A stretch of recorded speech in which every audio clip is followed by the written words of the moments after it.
que ouvir quer dizer? Eu acho que na maioria dos casos, ouvir diz muito mais do que falar.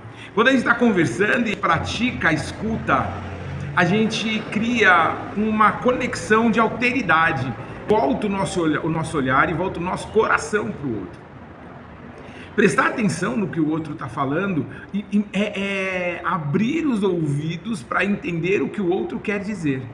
Porque não necessariamente o que a pessoa está falando é aquilo que ela quer dizer. Eu aprendi isso não só eu acho que antes de aprender isso, né, na sala pastoral ou no divã da psicanálise, eu aprendi no dia a dia de vendas. Eu sou um profissional da área de vendas, atuei mais de 30 anos nessa área, e eu percebi ao longo do tempo que o bom vendedor é aquele que sabe escutar. Porque escutando a gente consegue entender a real necessidade do outro. Quando a gente está trabalhando a escuta de conselho ou a escuta terapêutica, a gente só descobre aonde dói ouvindo. Porque às vezes a raiz da ansiedade, a raiz da dor, a raiz do sofrimento, ela não está onde o indivíduo acha que está. Mas ela é deslocada para outro ponto para que o sofrimento seja menor. Então, além de ter essa alteridade, entender a diferença entre eu e o outro, porque sabe qual que é o problema? Às vezes o outro está falando conosco, mas a nossa grande preocupação é pegar os pontos que a gente acha dramáticos ou importantes naquela conversa para que a gente expresse a nossa opinião. E o nosso desejo é que a partir do que nós falarmos, ele comece a pensar e agir como a gente age, mas existe o princípio da diferença. Nós somos indivíduos, cada um tem uma história, cada um tem uma jornada, cada um tem a sua personalidade, o seu caráter. Então nós somos indivíduos que se conectam e não objetos que se conectam. A gente trava uma relação com o outro como a gente estivesse tratando com um objeto. Então, aqui a gente está numa obra, e quando a gente começa um projeto, eu que já trabalhei bastante tempo com projetos também, a gente tem que entender qual é o gosto daquela pessoa que está pedindo esse projeto. Porque para deixar aquele projeto como objeto de prazer de quem contratou. E aí a gente quer transformar os outros em nossos objetos de prazer. Esse é o problema. Então entender a diferença que existe entre eu e o outro, estar aberto para essa diferença e numa condição de equidade, saber que somos diferentes e também desiguais. Todos nós somos desiguais. Não só porque a gente pensa muito na desigualdade, na questão social ou financeira, mas a desigualdade ela é fisiológica, ela é intelectual, ela é cultural, e todos somos desiguais. Mas quando eu olho para o outro, quando eu ouço para o outro, quando eu percebo o outro, dando voz a ele, eu crio uma equidade nesse relacionamento. É por isso que a psicanálise fala que a cura se dá pela fala. Porque é quando eu falo que eu associo as ideias que eu estou traduzindo, eu tiro ali do ambiente, do mundo das ideias, das minhas angústias, das minhas ansiedades, e eu trago elas para fora.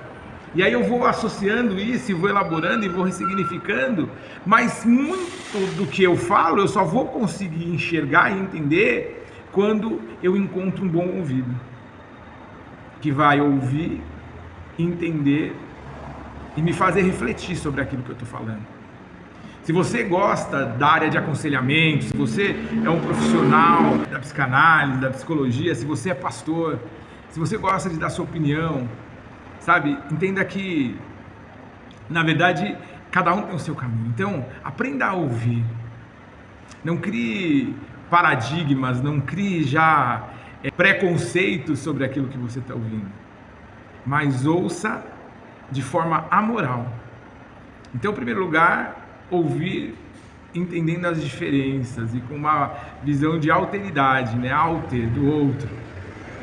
Criar um senso de equidade e estabelecer realmente esse canal aonde você dá voz para o outro.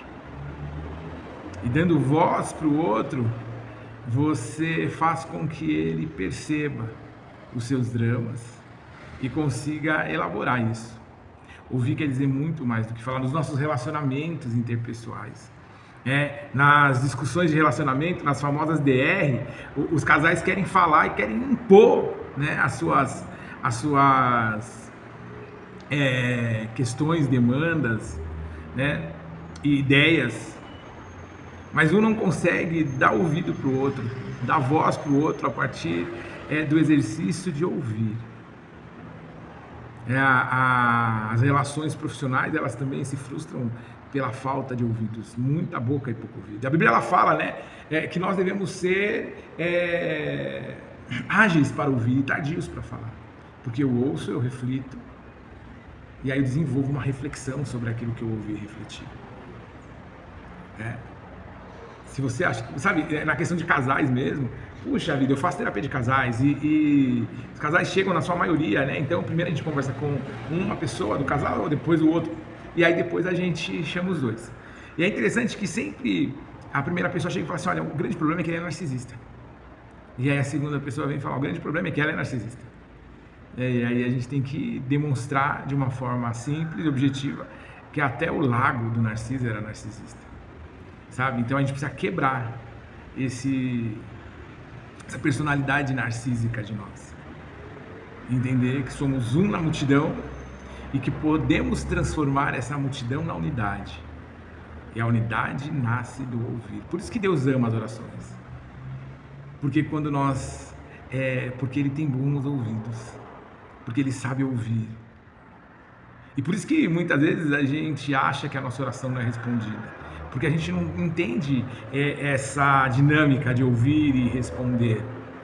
E a resposta muitas vezes ela vai de encontro à nossa necessidade, não à nossa fantasia, ao nosso desejo. Então, abra os seus ouvidos e aprenda que ouvir quer dizer muito mais do que falar.